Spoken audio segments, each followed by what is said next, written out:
Kapow! What's up, my baby bobbers? My name is Beggar Bobasaur, or at least that's what I would normally be saying. But today, something slightly different on the channel. Hello, my name is James Ramon Baker, or if you're watching this video, more than likely you know me better as. Well, hello there, handsome. Hello. My name is Lucas Buckley. That guy for my time in Creek Freak Unchained over Fright Nights at Thorpe Park 2020. So, straight off, this is very different for me. I've never done over 10 years working as an actor now. I've never done any sort of vlog videos or anything like that for any of the jobs that I've done. But this one was just very special.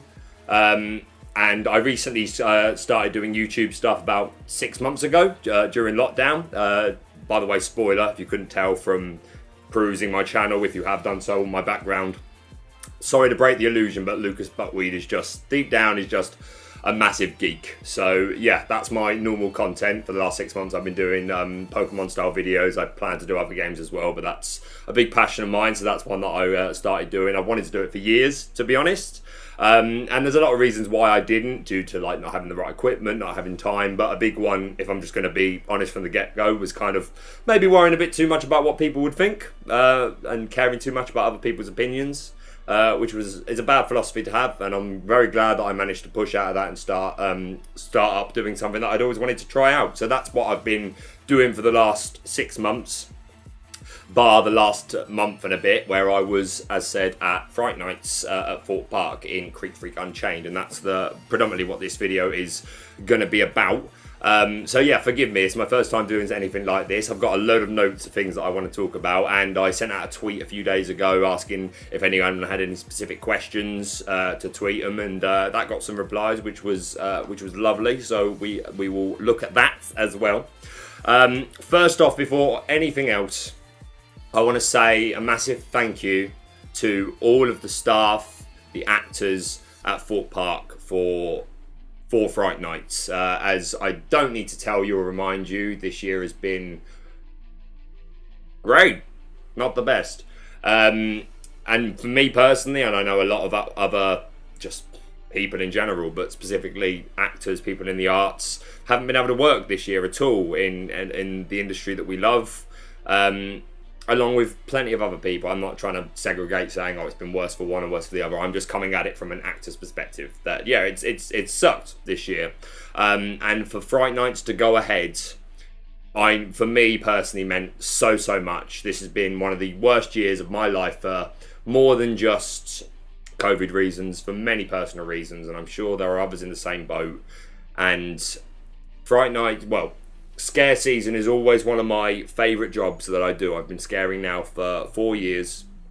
I've been doing scare mazes and scare attractions, and since I started doing it, it quickly became one of my biggest passions and one of my favourite times of the year for work. So the fact that this awful year, the one time a year we did get to do a bit of work, was scare season. So grateful. Thank you to all the staff for everything that they did to make it happen, for looking after us, for taking to carry the attraction. There are so many names that I could name. I'm going to name a few: to Leia, to Molly, to Steph, to Becky, to Emily, to James, to Jim, to Katie, the list, to Mole. The list really does go on and on and on. All of the technical staff and the creative team, and everyone that, like, behind the scenes that doesn't really get enough recognition for what they do. Thank you all to them so much. And to my incredible castmates in Creek Freak Unchained, that not only were my personal, so this year since lockdown, I moved back in with my mum at the beginning of the year, and I'm very grateful to have had that opportunity open to me, that I could go back with my mum and spend time with my mum and be with her. And I know some people were completely alone, so I'm so grateful for that. But it was just me and her. didn't really get to see many other people at all. So working with this cast was like my social interaction for the year, and the fact that everyone was so lovely, we clicked, we bonded. I learned so much from watching everybody. So to Shaney, to Courtney, to Kirsty, to Lily, to Sarah, to Jay-Jean, to Callum, to Jack, to Badger, to Dom, to Joe, to Sean, to Brandon, to Ben, to Rory, to Sam. Thank you all so much. To our show captain, Josh, who is one of the greatest people I've ever worked for, or you may know, if you're an enthusiast, you may know him better for being one of the tour guides normally in Platform 15. This year he was the show captain for Creek Freak, and what a slap-up job he did. To Alice, who was the swing show captain for all the attractions. So the amount of work that girl had on her plate, fair play, thank you to you. And we had people that jumped into our attraction from other attractions. Shout outs to Kieran, to Harry, and big shout out to Jason Sodi, who I know from my time working at Chesington, and I'm lucky enough to say I know as a personal friend. We need to play Pokemon on the Switch again and have a battle, my man. But yes, major shout out to Sodi.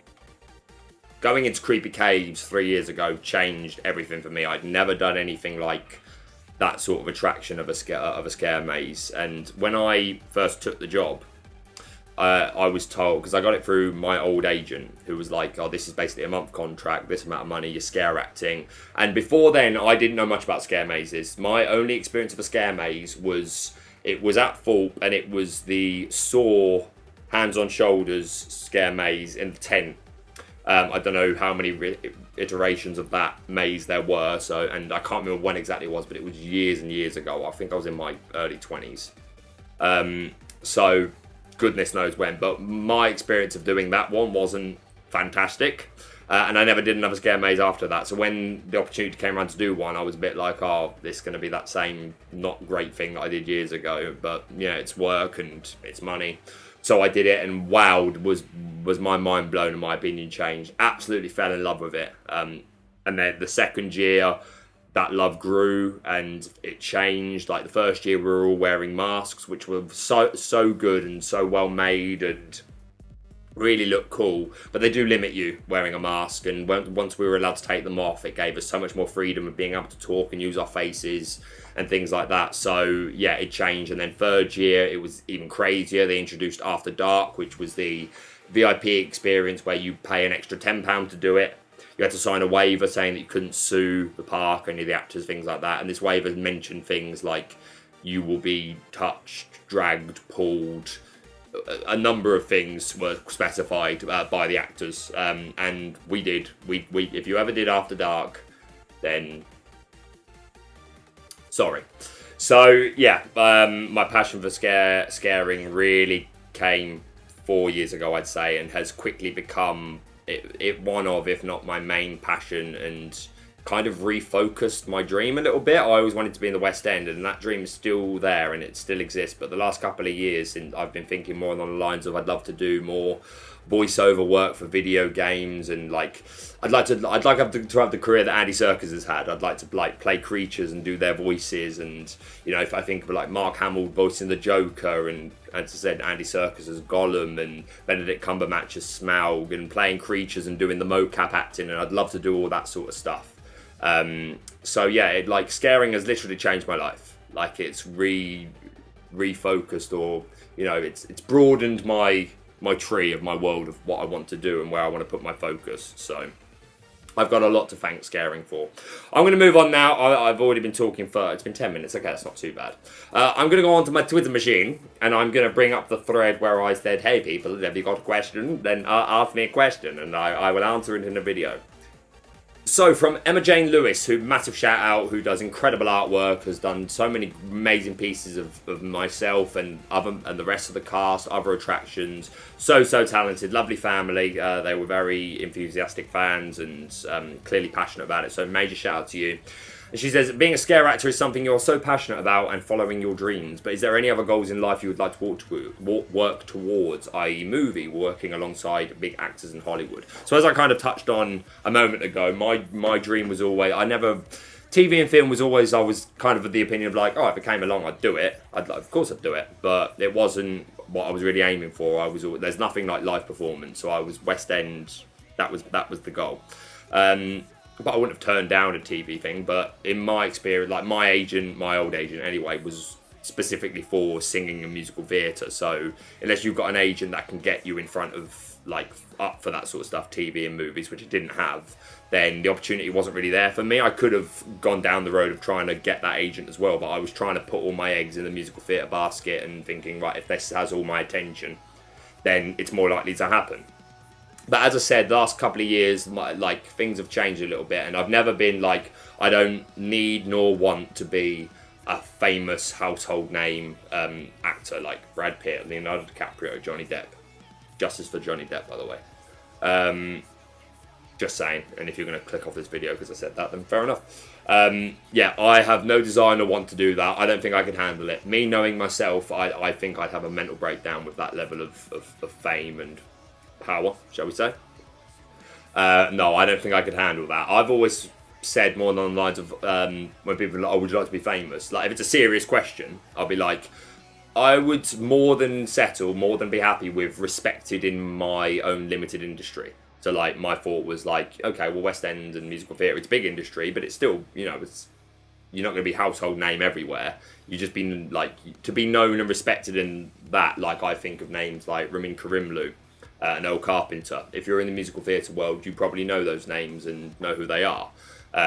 If you're not, then you probably wouldn't have. You'd probably have to go to someone like a Michael Ball to be a big enough musical theatre name that majority of people would be like, oh, yeah, I know who that is. So, do I want that massive level of fame? No. Did I ever want to do TV and film before? I'd have taken it, but it wasn't my focus. Now, I'm more interested in it, but like, it's got to be something that appeals to me. Like, if you give me a TV series of, like, put me in The Witcher. Let me do the mocap and the voiceover for a creature in The Witcher, or any sort of fantasy show. Or like, I would love to have played Voldemort. I'd love to have played the Night King in Game of Thrones. X-Men, you know, those sort of things where, or like I said, Smaug, Gollum. That sort of thing in a TV show or film, absolutely. Now is more. I'd love to do that, and I want to try and make steps to kind of get my show reel, which is coming, and like just my CV on the table of the right people, the casting directors or the agents that can get me that sort of stuff. And like, I don't want to be handed anything but an opportunity.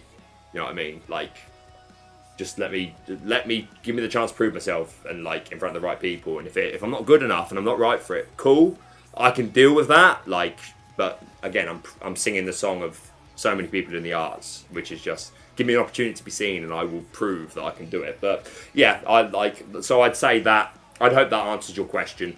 Vinny B says, do you prefer to work in a scare zone or a maze? Also, what is it like in the audition process? Like, what would you have to do or say? And have you ever been scared by someone coming through the maze or zone you were working at? Okay, so let's address that one point at a time.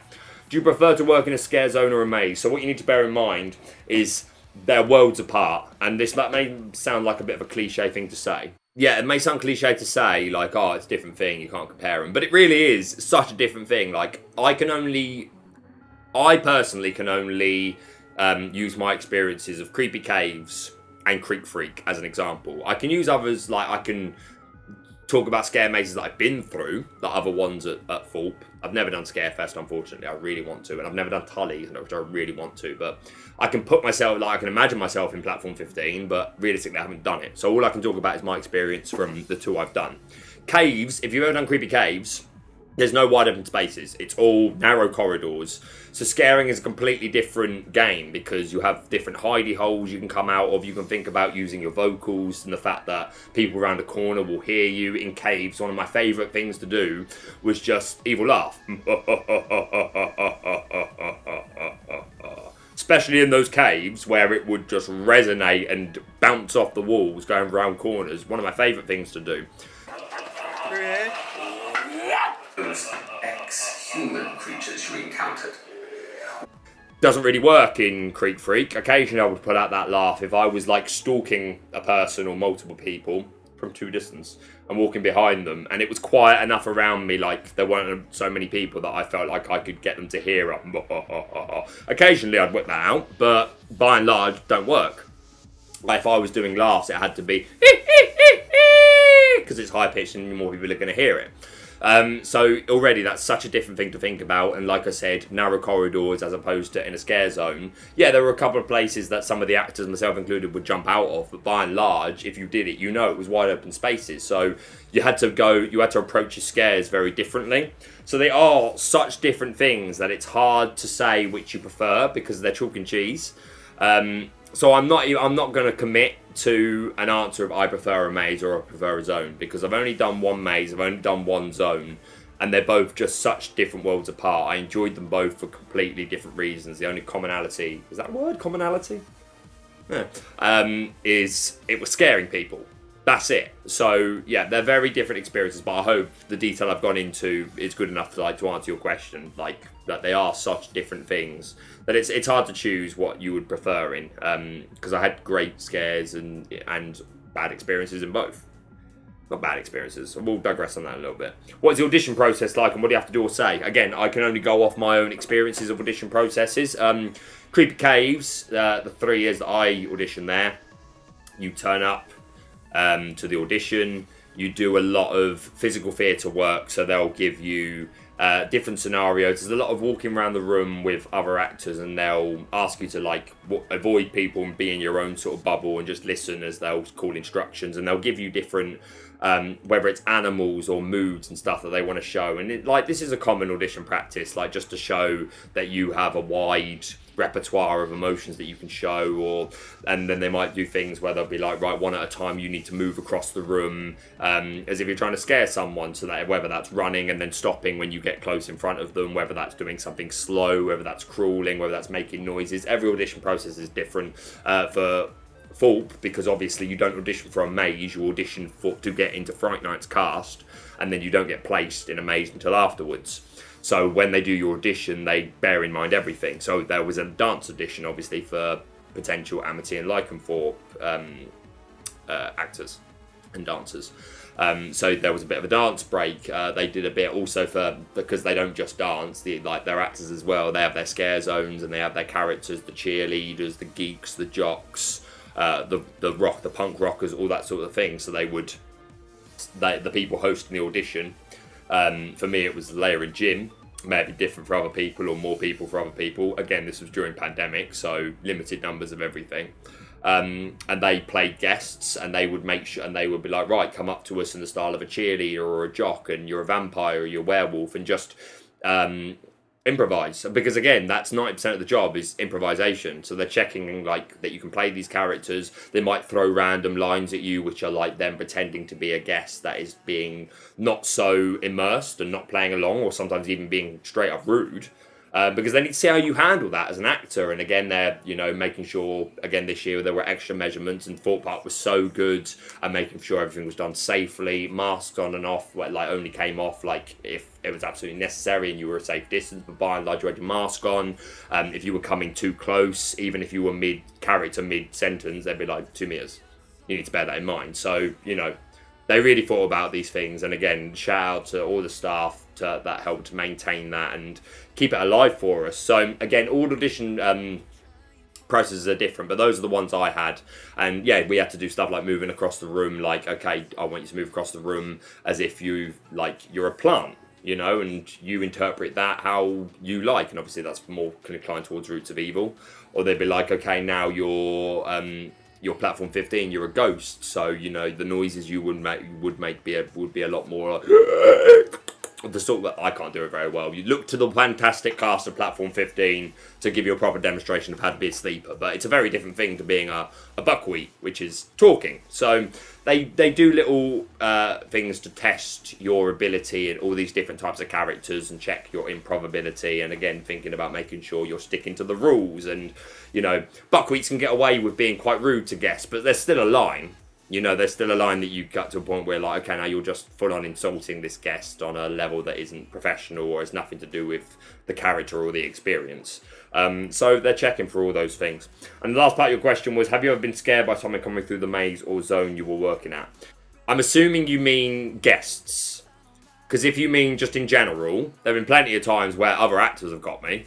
Because of course the actors play, of course we play jokes on each other, of course we have a laugh, and we're playing games and you don't even know it. we're communicating, and this is the thing that a lot of you need to bear. I say a lot of you, that sounded really like telling off. Like, you need to bear this in mind.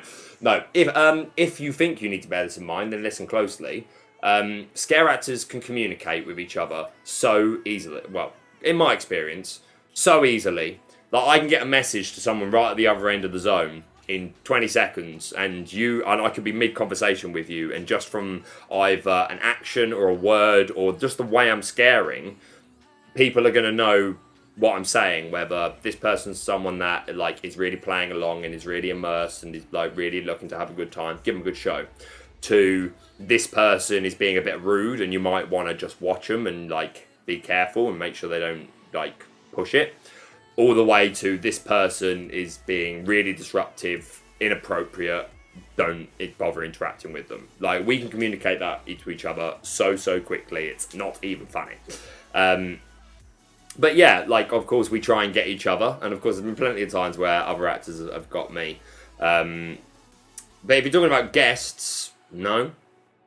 Like, and that's not me being the big like, nah, never been scared by a guest, because, and we'll talk about this in more detail later, as hope some of you may know, or some of you may have attempted to do it yourself. You think about the abuse that sometimes scare actors get. Do you know how many times we've had, again, speaking for myself, but I saw it so much in particular this year, because it's a scare zone and everything's more out in the open. Trying to scare the scare actors or impact the scare actors or wait, like sneak up behind them and go boo. Like,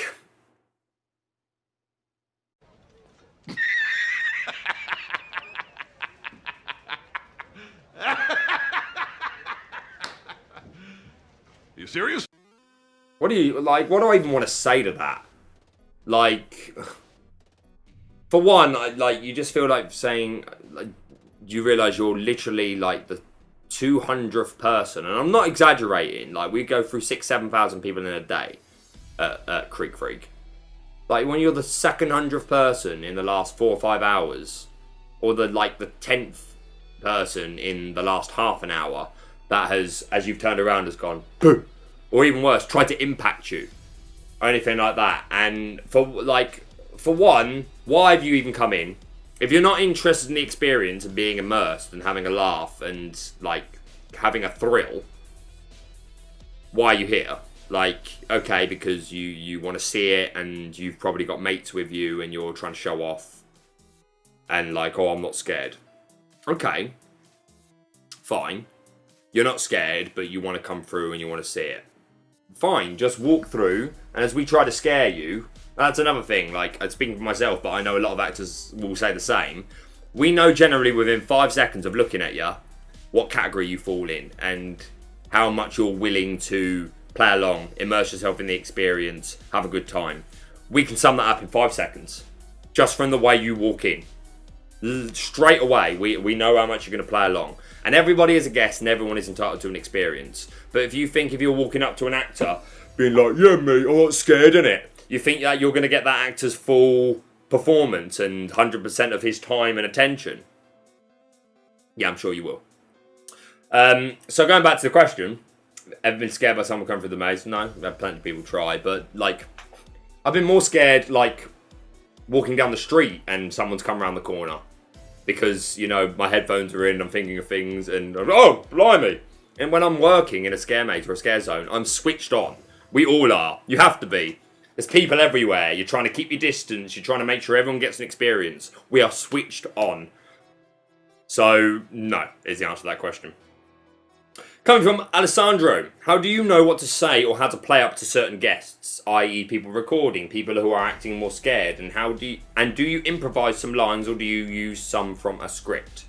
P.S. Love seeing you in Unchained, one of the best interactions I've had with cast. Thank you ever so much for that last part. On behalf of the entire cast, I'm glad that you had such an amazing time. How do you know what to say, how to play up to certain guests? i.e. people recording, people who are acting more scared, and do you improvise some lines to the use? Let's start off with that bit in terms of the script. There is no script. There was no script. I can't talk for... I probably should have said this earlier. I can't talk for Creek Freak Massacre. Wasn't in it. Love to have been. My God. And want to be. My God. I know bits and bobs about it because I know actors that have worked in it. But by and large, don't know. weren't there, mate. So I don't know.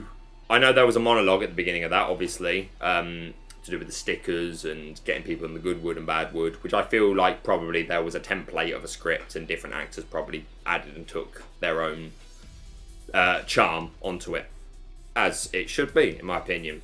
Now for this year, we were, and again, shout out so much to the staff, and particularly to the creative team, to Leah, to Molly, to Steph, to Josh, to Alice. They gave us as actors so much creative freedom to just try things and like create the story almost ourselves, because we were asked during rehearsals, the mill's closed, we're out in Old Town, it's a scare zone. Why? What's the story reason for this? Because you'll get people that will come and they'll say, why is the sawmill closed? And they're doing it in character. They want an in-character answer. They want another story. And rightfully so, love that. And to be fair, they said to us as a cast, what should it be? Go away and think about it. Tomorrow when we go at the end of rehearsals, we'll sit down and we'll talk ideas and we'll decide on something. And so a couple of ideas were thrown about. Shout out to Shani, who had a brilliant little story that she wrote about the death of grandma or great-grandma. I can't remember it precisely, but she fell into, I think, an acid. I think she fell into a bowl of acid. And there was a beautiful story that she wrote about how we pay commemoration to her every year on the anniversary of her death and ring the bell and stuff. And it was a lovely story. And it was decided in the end that it was too good. I think it was too, and it was overly complicated, and we weren't going to be able to get that story across to everybody. So it wasn't given the canon reason. Although maybe Shani included parts of that in her monologues and told that story herself. I don't know. Who knows? What we eventually went with was the idea that the idea was that the police had raided the mill because of all of these reports and all these missing people, and they'd searched everywhere, and the Buckwheats had managed to get away with it, but Grandad had decided that they needed to be more careful. There were body parts stuck in like the blenders and like blood everywhere and all this sort of stuff. And it was decided that it needed to be closed for renovations while they clean up, ready to open next year. So we just came outside, and that sounds such a simple thing, but that's better, because the more blank your slate, the more the actors can play with it and bring their own touches to it. So the idea was just the police raided, and the whole family nearly got arrested. So Grandad was like, right, we need to be more careful. We need to clean up. We need to get all these body parts out of the grinders and stuff like that. And that's why we're outside, and we're taking on new recruits for work. So I personally added to that. I was telling stories about how, what was I telling stories about? A lot of things. I came up with this idea that, so there were members that obviously, all the cast was entirely different, bar the couple of people like Kieran Dooner and Jason Sodi that were in the cast last year that jumped in for a couple of days for our run. But other than that, the whole cast was, and Alice from last year, obviously, the swing show captain who jumped in a couple of times too. But by and large, entirely new cast. And I know a lot of people had a tenderness towards the last year's cast, and those videos have been watched so many times, and like it's its own lore and its own part of the story. And for me, I think scare mazes and things like that, and zones, if you've got such a good story, it should be the same thing every year. It should develop. So I started telling people that, all these people were coming in with cameras and filming the family, and Grandad decided that their faces were all over the internet now, so people knew who they were, and they were a liability to the family, so Grandad took care of them. And I would tell that story every now and again if people asked, or just fit it into my monologue of choice for the day, or for the group, should I say. I didn't just do one monologue to every person in a day.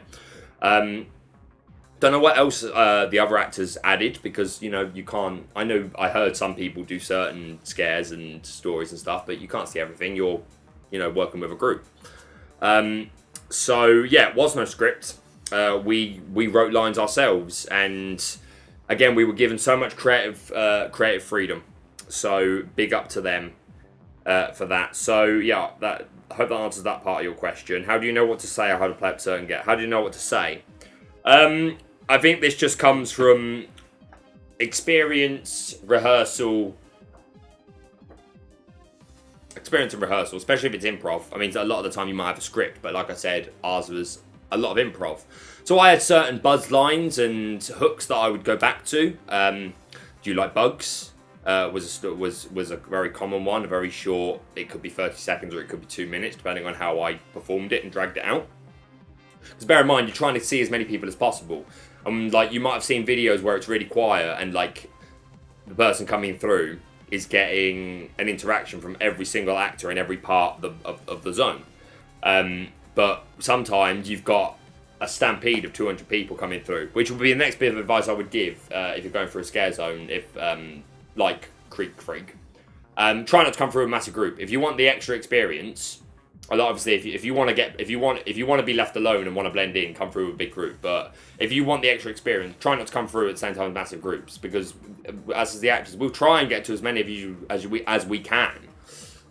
But you just can't sometimes when you've got 200 people coming through your zone at the same time, and there's 2 actors in that particular area of the zone, or 3. Not everyone's going to get seen. Like, you might be able to get a chainsaw spot where we can go nuts and get the whole group, but not everyone's going to get one-on-one monologue time, so it ranges. So yeah, Do You Like Bugs was one I would go to a lot. Generally introducing myself. Hello, my name is Lucas Buckwheat. Asking them if they had any special skills was a common monologue I would use. If you ain't got skills and you still got skin, and we can find a use for that. Which I think I'd improv. The Do You Like Bugs thing I wrote as a monologue. The If You Ain't Got Skills and You Still Got Skin was an improv line which I liked, and I was like, I'm going to stick to that. I also kept the Man, this costs nothing unless you got money. which was a written line. So I don't know this for certain. It was in. So if you know Creek Freak from last year from Massacre, you know that line. Because I heard 3 or 4 of the different actors use it in the opening monologue for Massacre. Manners cost nothing, my dear boy, unless you got money. I asked Tiger, shout out to Tiger, who played Sidney Buckwheat and is a friend of mine. I asked him a few weeks ago, was that in the original script, or was that something that one of you improv'd and the others was like, oh, that's cool, we'll all use it? And he was like, can't remember. So I don't know if maybe one of them wrote it, or maybe it was in the script that was written by the creative team. Don't know. Either way, loved it. And I was like, again, it should link together. So I used to use that line, and as my brother Sidney used to say, or as my brother Charles used to say. It was funny actually. The guy that played Charles Buckwheat, Jack, his name is. I don't really know him that well. I'd never met him before Thorpe. I know even over Thorpe, we never had longer than a 20-second conversation. But nice lad, very talented. But yeah, he was show captain for Platform 15 this year. So I used to tell people that my brother Charles from last year got hit by a train, which amused myself, but I think it went over most people's heads. So yeah, how do you know what to say? Yeah, I have a couple of go-to monologues, and I know other people had a couple of go-to lines that they would use, but by and large it's improv. Like, and especially if we say, hi, how are you? Not everyone's... Some people just go, fine, thank you. What's my name? Oh, my name's Thomas. What have I done? Oh, I've been on rides. But some people really want to play along, and they'll come in, they'll be like, oh yeah, I've been training all year, been waiting for this interview, and at which point the actor should be ready. They're like, oh right, well you know your stuff then. We know, again, we know within 5 seconds what level of performance to give you based on your enthusiasm and how much you immerse yourself. And again, it gets to a point where even with Mar, sometimes when you've seen people come through 8, 9 times, you know who people are. So I hope that answers your question, Alessandro. People recording, you mentioned, though.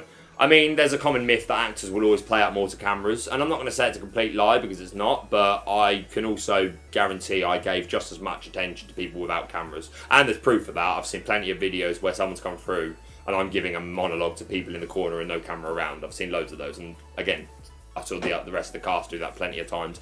Yes, you will get played up to more potentially if you've got a camera, but for me, speaking personally, doesn't mean anything. Like if you come across and come over and you're enthusiastic and you show me that you want an experience and you want to play along, then I will give you everything. I will give you my everything, and I did. Theme Park Merlin, what is your favourite way to scare someone? Do you have any special techniques? We talked about the laugh, the which was a go-to last year. Creepy Caves. I like to crawl. As you've noticed, I did a lot of crawling in Creepy Caves, and I did it again as Lucas Buckwheat. I need to give a shout out again to the cast and to the staff. So, as some of you may or may not have thought to yourself, Lucas, Mike, the character that I created for Creek, which seemed to go over really well with a lot of people, and a lot of people really seemed to like him and enjoy the interactions, and I've had so many lovely comments, and it is getting me emotional because like, it does mean a lot to me, especially this year. And I thank everyone that sent a nice message or, you know, made Lucas feel special. But if I'm being really straight and honest, like, he's a weird character to be in Creek, because Creek, they're like, yeah, they're psychopath killers, and they're like, they may be a bit weird, but generally they're human beings, and they shouldn't be necessarily crawling around the floor or having hissy fits or pulling their head up with their by the hair and doing a lot of the stuff that I was doing. But I had this idea that, like, again, there are ways I like to scare. I like to crawl. I like to use different tones of voice. So I was like, let me try and create a buckwheat around my style of scaring and see if I can fit it in and make it seem like part of the family and not stick out like a sore thumb too much in bad ways. So I created this idea of having this split personality, which would allow me to use different voices and would allow me 1 minute to be giving hi, my name is Lucas Buckwheat, oh, you're here to meet my family, to next minute being like going nuts and slapping myself, and like it gave a more logical reason for that to make sense, because it needs to make sense to a degree in my head anyway. I really overdid the blacking of the eyes. My character reason, this is another thing I used to say occasionally, you know, that like I used to like put dirt and bugs in my eyes because it was prettier than the world that we live in. Which sometimes people would look at me like, what? And sometimes people are like, well, that's really deep, man. God bless you all. So I always tried to have everything I did make sense and have a good reason for it. I was also covered most of the time in bruises.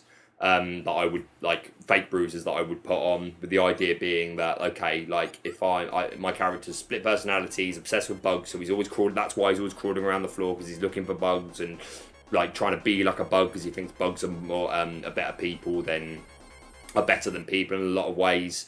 So it's gone to his head, and he spent his life being abused by the other brothers and sisters and aunts and uncles and fathers and mothers and grandpa and granddad. They think he's weird, and they beat the crap out of him for like all of his life, and that's made him go a bit nuts too. So I tried to make it like he's not just some weird creature, like he's one of the buckwheats that was like just abused and has a split personality, and you know, I wanted it to like make sense in the lore of Creek Freak. So yeah, I like to crawl, I like to use different voices, so yeah, special techniques.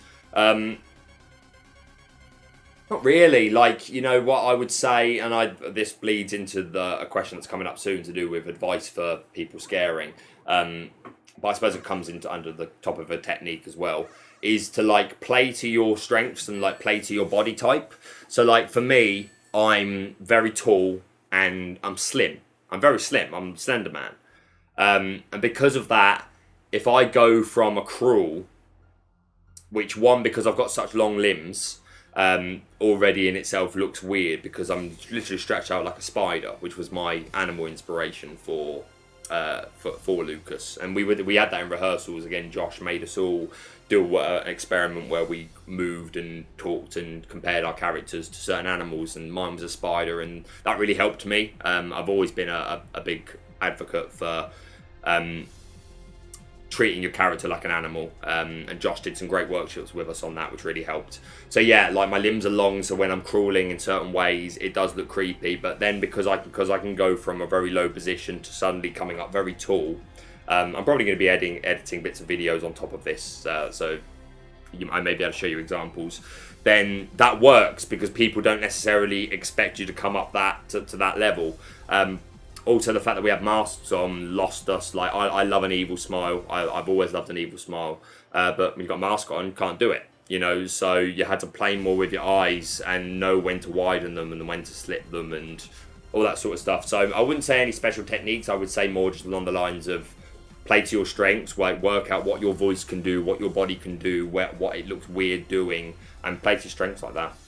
Did you enjoy acting during COVID-19? So it depends which way you want to look at the question. Did I enjoy the fact that I got to act during COVID-19? Absolutely. Was it my best experience of acting? Definitely. Well, yes and no, because the thing is, ironically, despite COVID-19, it ended up being one of the proudest and best things I've ever done. But could you imagine if could you imagine this year? I mean, I know that there wouldn't have been as many zones because the mill would have been open and it would have been very different without the pandemic. But put a thumb in that, put a pin in that, and just imagine like Fright Nights the way it was this year, like in terms of all the mazes and the layouts and everything, but no masks and we could touch her. You imagine? You just take a second, just imagine how that would have been. Insane. So no, I didn't enjoy the fact that I couldn't get as close to people as I would have liked, because that's always a great way to scare people. Like, you know, it's Negan technique, or I call it Negan technique, you know, and I would use it all the time in caves, especially if it was after dark. Like, I'd be nose to nose with you, and like some people, that's enough, they'll break. They will break. I've seen it happen many a time. So it depends which way you're asking the question. I would have preferred it without COVID-19, but I still had an incredible time. What's your character storyline? We just kind of touched on that. There are other elements of like backstories to do with Lucas that I came up with, and sometimes they got told in stories and sometimes they didn't. I'm not going to go into detail now because this is something that plays into another question that's been asked about, am I coming back next year? At this time, I don't know. Would I like to come back? Yes. Would I like to come back and be in Creek Freak Massacre the Mill as Lucas Buckwheat? If that's your question, would I like to do all those things? Yes. Will that happen due to a number of what I'm doing, whether or not I get hired again? You know, you have to audition again. They might not want me back. And if they do want me back, they might not want to put me in Creek Freak. And again, I'm trying to do many other things with my career as well, so don't know what's going to happen. But would I like that to happen? Yes. And if that's the case, I would like to have more stories and stuff that I've thought about that I can still talk about to expand the story. However, it comes to pass that doesn't happen, that I don't come back and this was the one and only year for Lucas. Maybe I'll do I'm always doing voiceover show reels to like try and get myself out there and increase my workload, and maybe I'll record a couple of in-character monologues as Lucas and tell a bit more of the story that way. How does that sound? Archie, I am Archie Music, the arch nemesis. If this doesn't go very well, I apologise, but I don't think you've lost much. Don't you move a second, Archie. If you do... We can't have it go too far. Oh my God. Nearly. Not quite my best shot. One more. Massive claps. Massive claps and shout out and appreciation to Archie, who did me a kindness over Fright Nights that not many people have done me in my life. I'm not going to talk about it too much because pretty soon you'll see that he wrote me a incredible piece of music which will be featured over one of my two shows. I'm going to have two show reels for my time in Creek. One will be just clips with the song I'm talking about that Archie wrote over the background, and the other one will be clips with monologues and talking and chainsaw noises and stuff.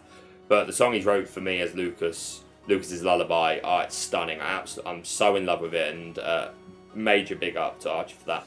What advice would you give to an actor working in a scare zone or scare event for the first time? So for the first time, you're completely new. First off, don't get in your own head. And when I say that, I mean in terms of a couple of things specifically. Thinking that you're not scary enough, for one. Don't get hung up on that. And two, don't let the opinion of one person, or even if it's 20 people in an hour or a day, ruin your day and your ability to scare and increase the immersive experience for more satisfied, grateful guests. Not everyone's going to be scared. Some people come into a scare attraction wanting to be scared and just not being scared. That's fine. Some people come into attraction not wanting to be scared, never going to be scared because they're not interested in that. They've either come in because they just fancy seeing it, like the set, or they've been dragged in with friends or family or whatever. And again, this goes back to scare actors can work out in 5 seconds what sort of experience you are craving and deserving of. And you're going to get some people that you'll try and do this massive scare, and you'll get every reaction from a blank expression to, oh, that was scary, or a lot ruder. That was Bill Space here. I want to try and keep it PG, in case there are any younger people watching that are aspiring scare actors. So yeah, don't get in your head about that. Like, if you try and scare someone and they're not scared, don't immediately like start eating yourself up and being like, oh, I'm terrible, I'm not scary at all, I'm terrible at this. Like, some people just aren't there to play your game. They aren't there to be immersed. Don't let them intimidate you and stop you from performing your best and giving other guests a better experience. And again, remember, it's never personal. Like, can you imagine, like, if you saw me in the maze this year, can you imagine, like, from the ruder guests, can you imagine the sort of stuff that was being said to me? And all the cast, inappropriate, not okay, stuff that was being said and done to my castmates, and not just Creek, every attraction, not okay, from some people, not okay. I can handle it, I'm old enough now, don't be wrong, I'm still human, there were things said to me that still bother me. But I am able to hear the comment, whatever it is, and how foul it is, and just walk away from it. And move on to the next group and give them a full experience. When I was younger, I don't know if I would have had that confidence. If I'd have done what I did this year at 2021, don't think I'd have handled it very well. Really don't. And there were people in my cast this year that are that age, that are far more talented than I will ever be, that handled the world, and I'm lucky enough that I'm older now enough that I could handle it well and help stand up for other people. But when I was younger, I wouldn't have handled it well. So my advice would be, it's not personal, they're just showing up. When they make their crappy comments, they're just showing off to their mates or trying to make themselves feel big. They don't get to win. Don't let that ruin you, and don't let that make you then go, oh, I'm upset. Well, you can be upset, by all means, be upset. Massive advocate for mental health. Be upset. But don't give that person the satisfaction of breaking you in that moment, nor take away the next group that comes through. You could do your thing and give them the most incredible scare and the most incredible experience, but you might not do it because one person was ungrateful, said something horrible, and took away your motivation to perform. And then that's robbed them, and that's robbed you of a moment. So my first advice would be, don't get in your own head when it comes to thinking that you're not scary enough, or taking the comments from, because again, like, scaring's like the rest of the world. Some people just suck, and some people are going to try and make you feel bad about yourself. Don't let them win. Don't get stuck up in that. Other than that, from the actual scaring point of view, play, experiment, try new things, and learn from the people around you. If there are people around you, whether they are 10 years your senior, 10 years younger than you, been scare acting longer or shorter amount of time from you, I don't care. Everybody has something they can potentially learn from someone else. Watch what they're doing. If you like the idea of something, try it. Interpret it in your own way. Don't necessarily try and steal something the exact way they did it, unless you feel like you can do it the way they did it and it's not just copy paste. It's the point is, make it your own. Like, if someone does a specific sound or way of moving, yeah, copy it, by all means. So much stuff is copied these days, but put your own charm on it. So learn from the people around you, don't be afraid to make mistakes. Big up the arch nemesis. From Clone Commander Tom, what was the best moment you had with someone in there, and do you prefer it to a maze? We've discussed the do you prefer it to a maze question. What was the best moment you had? So many things come to mind. We're at 50 minutes. This is going to be such a long video. I'm so sorry. The best experience. So many things come to mind, man. I remember a great experience. I'm going to talk about Archie again, where his family came in. He'd pre-warned me that his mum and his sister, Abigail, was coming. And I already was telling a story about a sister that the Buckwheats used to have called Abigail, which I took the motivation for that from, along with other parts of my character, from Bray Wyatt. If you're a wrestling fan, then you may know Bray Wyatt or The Fiend. If you're not, or not into wrestling, cool, but trust me, he's a genius when it comes to character creation and story development. And his finishing move is called Sister Abigail, and it's based on his character's backstory of having a sister called Abigail. So that was my little tribute to him as a motivation for me.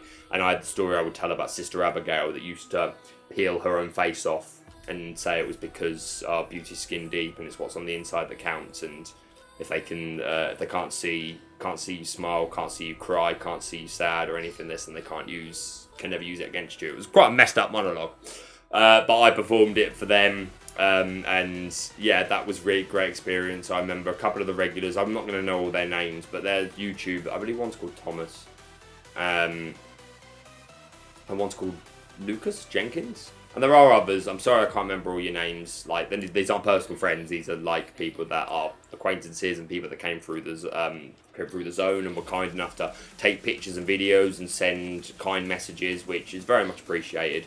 All great lads, and again, this fits in the category of like people that are willing to be immersed and have fun, and we as the actors can tell that we can give them a good time, and they want to have a good time, and they'll be respectful. So we will have moments where, you know, we get them on their knees and we're getting the chainsaw as close as we can to their necks and making them cluck like a chicken, or a variety of things that, you know, I can't talk about every moment that was had. But to answer your question, what was my favourite moment? Too many, man. Too many. Where was that question gone? Also, have you ever got an injury whilst acting? So if you're talking about acting scare mazes, you always come out of scare season with injuries, bruises, scrapes, cuts. I had the worst blisters this year on my heels of my feet. Jesus, the worst of my life. I had a massive hole in my hand at one point from blisters. So every scare actor comes out, we kill ourselves for that attraction, for those attractions, especially in a zone. And that's another thing that I didn't dress on, of a difference between a maze and a zone that should be mentioned. With a maze, a group goes through, you might get, sometimes it's only 20 seconds and sometimes it's 2 minutes, but you do tend to get a break between. Don't get me wrong, not if it's like half term or peak days, and like sometimes it's just constant. But in caves, I do have memories of times where you'd finish a group and then you'd get to sit down for 60 seconds and before the next group came through. The scare zone, Creek, none of that. You work an hour, you have a half an hour break. That hour, you're non-stop. You finish a group, you go straight to the next. So please continue your appreciation for the cast of every attraction that just killed themselves for your amusement this year. I came out of Creek this year really feeling it. I've been in I'm not going to play the big man. I'm going to be straight up. I came out of Creek and, to be honest, spent the last week or so of Creek in a lot of pain. I've always abused the hell out of my body. If you've ever performed with me, you probably know that I'm quite abusive of my own body for the sake of art and for the sake of performing, which isn't always the cleverest thing to do. And I've thrown myself around for years and never suffered for it, never felt it, and I just have always had this endless gas tank. I could just go. And that's not me showing off or being the big I am. That's just, don't be wrong, there's plenty of things that I could sit here and list of things that I'm bad at and not very good at. I'm not going to, because what's the point? But my point being, I'm not coming from a place of arrogance or showing off. I know what I can do and I know what I can't do, and I'm just trying to be realistic. And I'd throw myself around and be fine, and I'd just go and always have more energy. Last 2 years, I've really started feeling what I feel is either just my age, and I'm like, let's be real, like I know I'm still young, Birdie's still young, but I'm not as young as I used to be.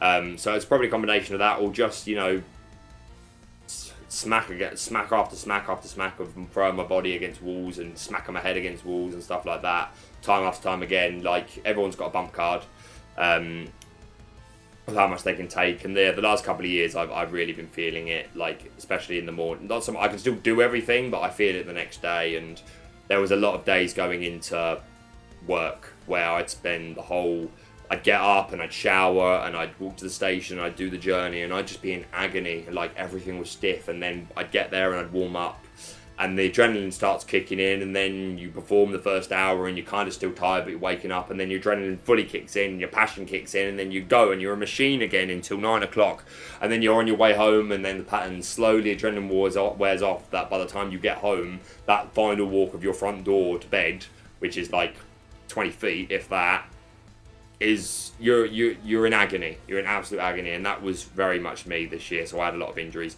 Worst injury ever, if you're going to talk not about strictly scaring, but you have just said whilst acting. 3 years ago, roughly 3 years ago, I was working for live entertainment for TUI. I was meant to go abroad to work in a hotel on a show team for 8 months. I was rehearsing in London with about 200 other people, and we were practicing a sketch that we were meant to do, like a comedy slapstick sketch, where basically it was me and another girl. We were both clowns, and we were pretending to be superheroes. And again, it was a lot of improv. And I had this idea in my head that I was going to try and fly and fail. So I attempted to do a run and basically dive in midair, put my arms out straight to come along, and then the idea was to tuck into a roll. I've done it 100 times in my life. No, that's not enough. I've done it 1,000 times in my life and been absolutely fine. I'm not like an acrobat extraordinaire, but I have 2 or 3 tricks that I can just do, like, because I've just done them enough times. That's one of them. So I was like, that's what I'm going to do. I'll pretend to fly, and then I'll tuck and pretend that I've like fallen out of the sky and do this big boom. Oh no, I've hurt myself. Funny. I dove too high. Well, actually, point 1, the floor was not sprung, which is not safe to be doing any sort of physical activity on. So I was stupid to even try it, but should have been fine. But I dove too high. And in midair, I remember this moment where I was like, right, okay, you've dove too high. You can either do the tuck, but because you're too high, you're going to come down on your neck a lot harder than you should be, and you might really, really hurt yourself. Or don't tuck, just put your arms out to break your fall, which I did. At the time, I was like, ow, ooh, blimey, that hurt. 5 hours later, adrenaline's wearing off from the day of rehearsals, and I couldn't barely move my arms, couldn't get my hoodie off, couldn't move my arms further down than that. And I was like, Jesus, I've really done some work, but I'm stubborn. I was like, let me sleep and it'll be fine. Next morning I woke up like this, and I was like, I can't move. I literally had to like move over, like get my phone, try and type a message to someone that helped me. Yeah, it was bad. Shout out to Ant Canavan if you ever watch this, who took me to the hospital, A&E. They x-rayed and I'd broken both my arms. So I immediately had to leave the cast. I may have put up some fancy photos during this story. But yeah, I broke my arms and had to leave that job and was out of work for another 6 months. So yeah, that's the worst injury I've ever had. From Slushy Vlogs, YT, how hard is it to be a scare actor? What challenges are there? I mean, like, I think we've talked a lot about like challenges. There's a lot to do with like just rude guests or people that like want to ruin the experience for you as an actor or for other people, and just try not to get in your head about that.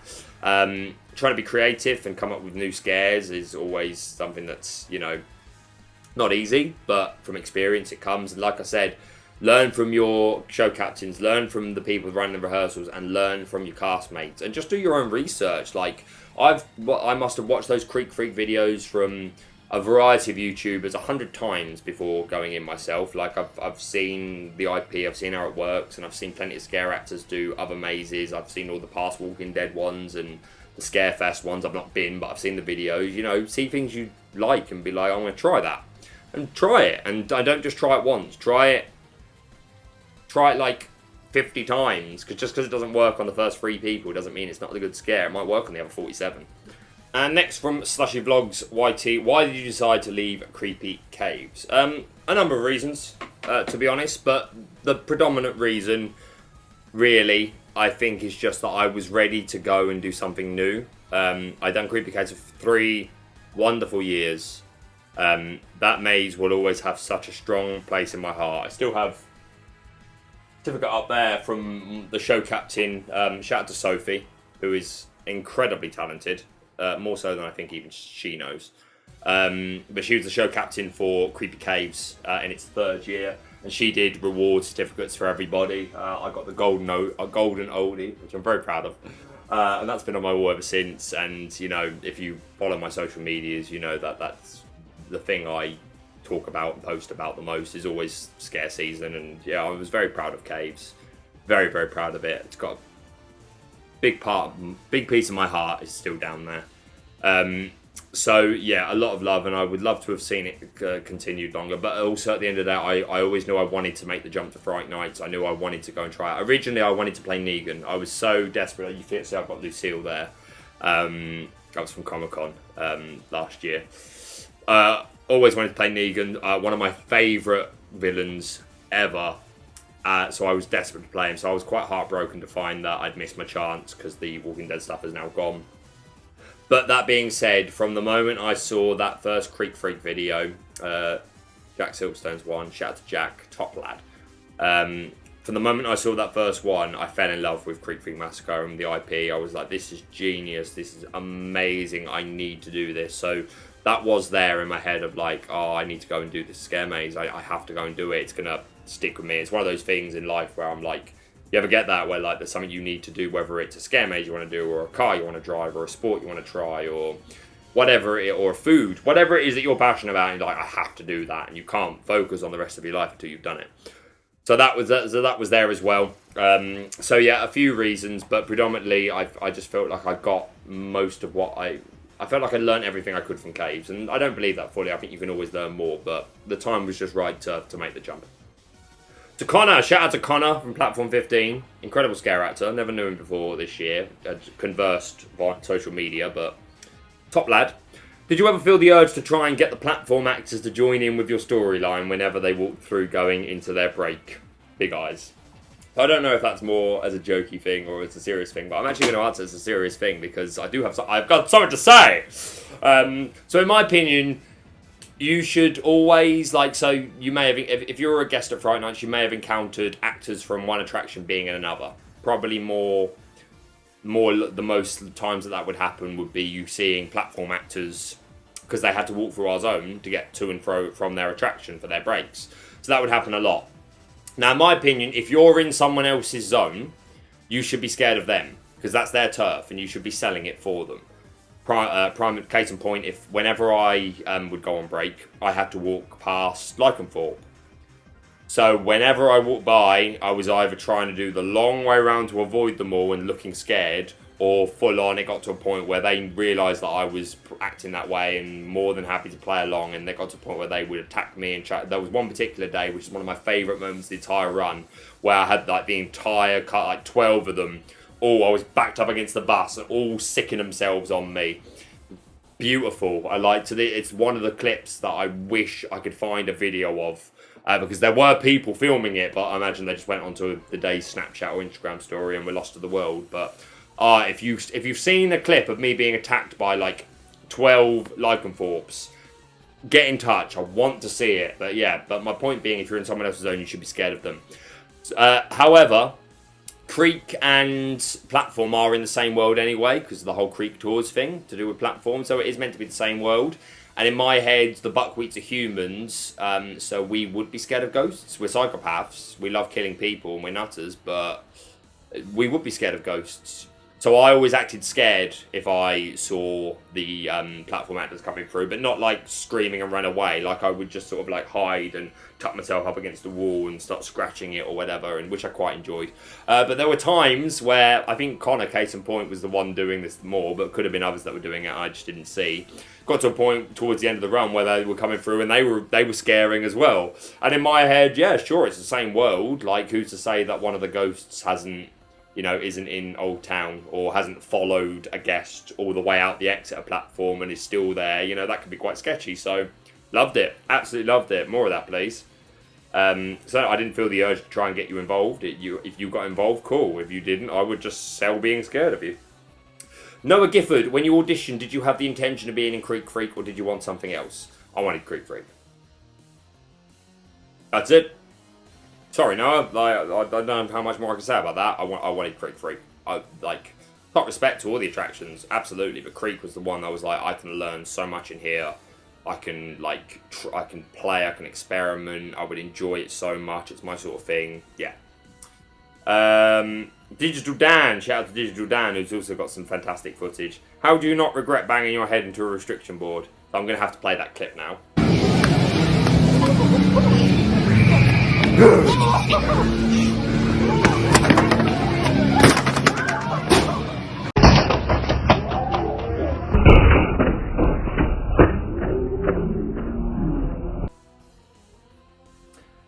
So I used to bash my head out a lot. I used to do it a lot against so if you went through the zone, so I used to smack my head against that, and the same metal fence was right at the exit as you went past the vending machines just before you got to the queue for platform. There was another one there. I used to smack my head against those a lot. Yeah, it hurt. I used to smack myself in the head. That was real. 9 times out of 10, really doing it. Probably not something I would advise, and it's probably something that I would not take me as a good example of scare acting and looking after yourself. I can take it too far sometimes, and I'm not going to act like it's something to be proud of, because it isn't always. Once in a while would have been fine, but I definitely overdid it. That particular video that you've just seen, smacking my head against that sign, I only did that 3 times in the entire run, specifically for the reason of the fact that it was worse than the steel fence. That hurt a lot. So I only did it 3 times. But let's put it this way, I'm so happy that clip made its way onto the internet. I think someone sent me that on Instagram, and I remember being so pleased that it wasn't in vain. So, do I regret it? Yeah, I shouldn't have done it. But am I glad that I at least got a video of it? Absolutely. 100%. And final question, I think that's the final one. There's a comment there from Pleasure Beach, but that's just him very kindly offering to send me footage. Yeah, so the tweeter's name has disappeared, but it was, what was the funniest moment that you had? The first thing that comes to mind, and it may be the closest I've ever come to corpsing and breaking character. But I was with Sam Scott in the final zone. So zone, we split up the Creek Freak by zones, by the way. Zone 1, Zone 2, Zone 3, Zone 4. Zone 1 is the entrance, just that front bit with where the picnic table is, and you've got the grill. Up until the first hay bell. Zone 2 is the hay bell up to the recruitment hut. Zone 3 is the recruitment hut, that narrow corridor up to the moonshine bar, and Zone 4 is the rest. And it was me and Sam Scott in that final zone, both with chainsaws. Imagine that if you would. Sam Scott is a maniac, by the way, and one of the most talented people I've ever worked with. Big shout out to him. And just a model guy, which makes it even better. So we both had chainsaws, and we were going ham, like, well, we always did. But I remember one particular time, there was 2 girls that came by, and I was doing my thing, and they got past me, and he was the last actor before they was meant to get out, and he clearly had run out of petrol, run out of gas, run out of steam, so it wasn't turning on anymore. So he just went up into them and went, and to make it even funnier, they catched their pants and ran off screaming. And it was one of the funniest things I've ever seen in my life. Also, shout out to Rory. Can't remember who was pushing him, but if you went through Creek, you remember at the moonshine bar that there was that little table, and it was on wheels. And I can't remember who was pushing him, but Rory was either laying across or sat on the top, and someone was pushing him, and he was just roaring towards people singing, "I will show you the world." A whole new world from Aladdin, which again was one of the funniest things I've ever seen in my life. And just every day we laughed, man. Every day we laughed. There was something funny to laugh about, and like good guest interaction, and just a whole thing, man. Like, but yeah, those are 2 moments that really come to mind as funny. Putting DigitalDan in the recruitment hut, which I shouldn't have done. That was quite funny. Playing golf with Life of Deals and with Silkstone and with Kieran. It wasn't me, but I was in the background getting Lee to be the dog. Jokes. And just so many of you guys that might be watching this that like have sent nice messages and sent great videos and photos, and like, you know, if we were giving you attention and performing for you, it was for a reason. It's because you were acting the right way and doing the right thing. So that concludes our questions. I don't want to go on too long. This has already gone on way longer than I had hoped. I've got a last few notes about next year. I've talked about next year. I don't know. I've got a note here to mention a shout out to Archie for the song. We've talked about that. Big up Archie. Major appreciation to you and the whole crew, to Silkstone, to Kieran, to Lee, to other Archie. Just great lads. Great representatives of how you should act as a scare fan. And that goes for a lot more of you as well. That's about it, really, guys. Like, if you've got any more questions, feel free to put them in the comments, and I will digress to, like, you know, if there's a few, then I'll just comment them. If it turns out to be loads, maybe I'll do a lot shorter part 2. Yes, I am a YouTuber, a new one, but my videos are mostly going to be gaming stuff. I'm going to be streaming soon.